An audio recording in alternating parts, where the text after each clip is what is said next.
We are the sons of Solomon.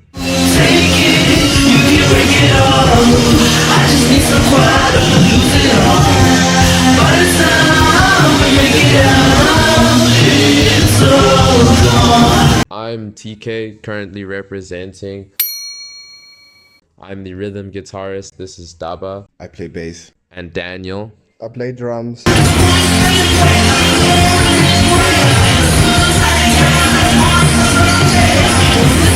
And yeah, SOS.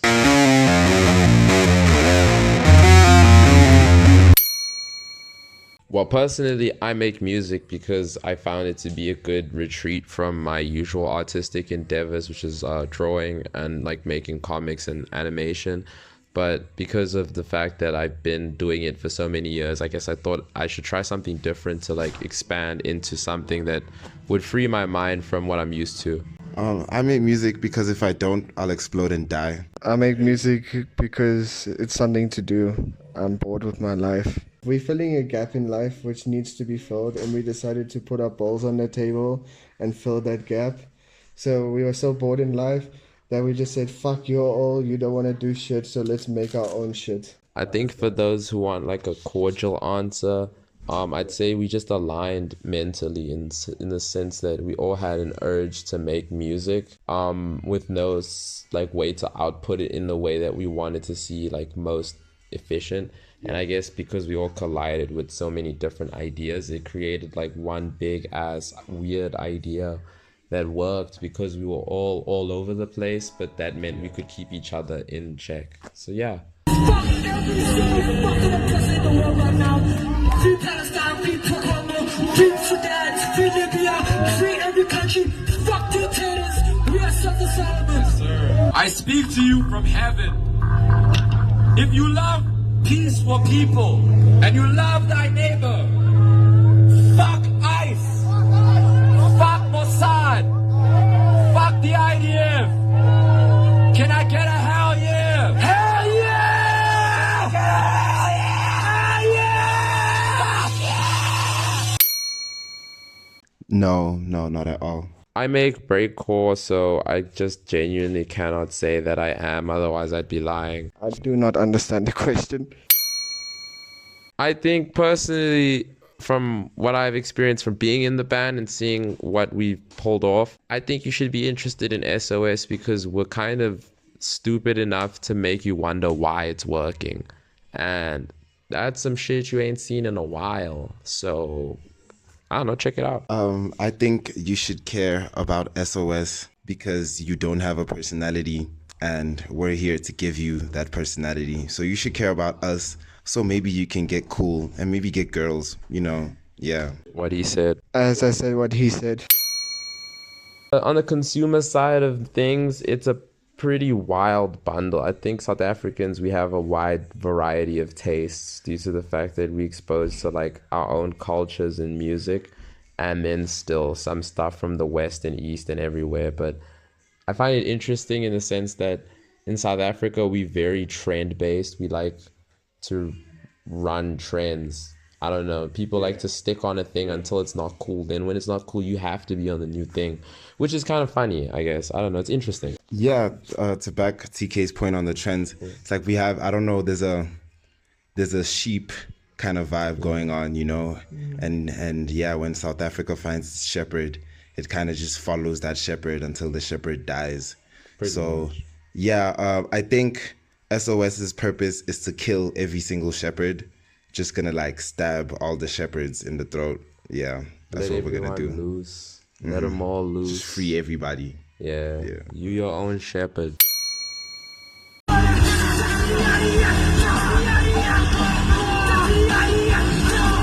Yeah, mostly people think lyrics is the way that to describe your music, but the way you make it also describes the music that you make. Like, if somebody's angry, they're gonna make it nasty and make their feelings known through a guitar lick, like TK does.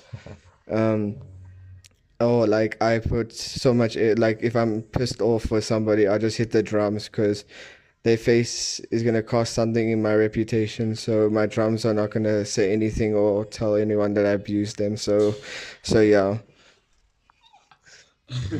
I like what he said. I wouldn't put it as extremely, but I'd just say that for me playing guitar is like in the same vein as drawing, it feels like a very self-indulgent experience. So oftentimes I kind of feel like I'm jacking off when I'm on stage, but at the end of the day, no, like genuinely, if you playing guitar, like at some point you get to a level where you're like, okay, like I can actually wank my ego and no one will like be able to say anything because I'm doing it well enough to where they can't like shit on me like you're a cunt for playing that, but like at the same time they're like you're a cunt, you know what I mean? Like it's kind of fun. Like it's, yeah, I don't know, dude.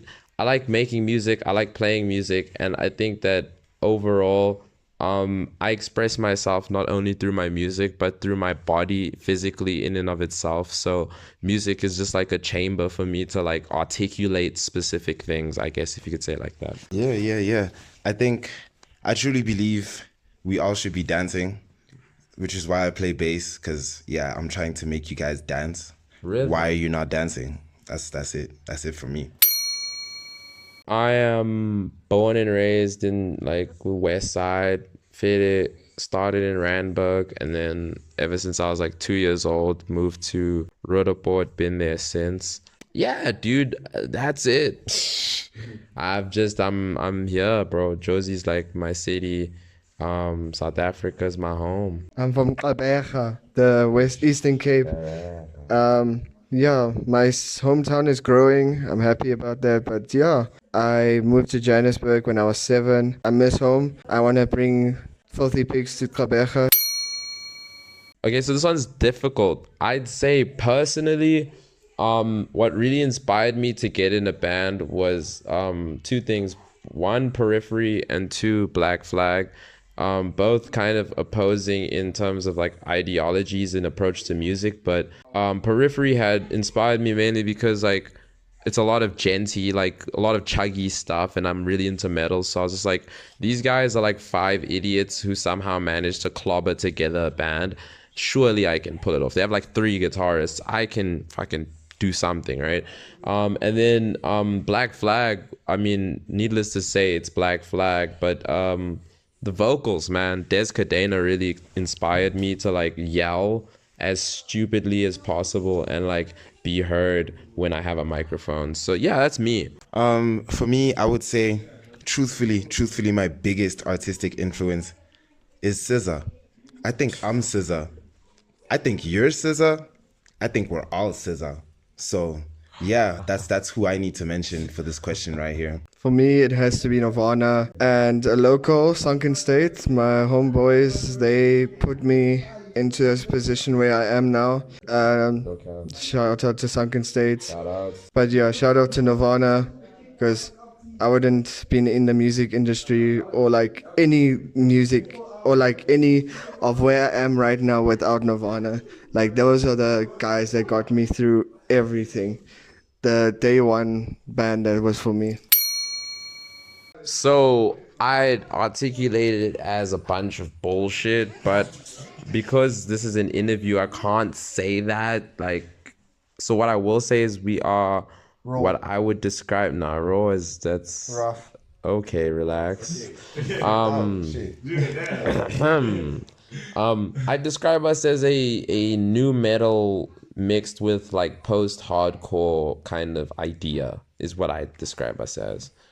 But we try to valley between everything that we can and journey around music and ideas. We don't want to stick to one genre, but that's the general scope of what we do is everything in between. You know what I mean? Yeah, that's the one.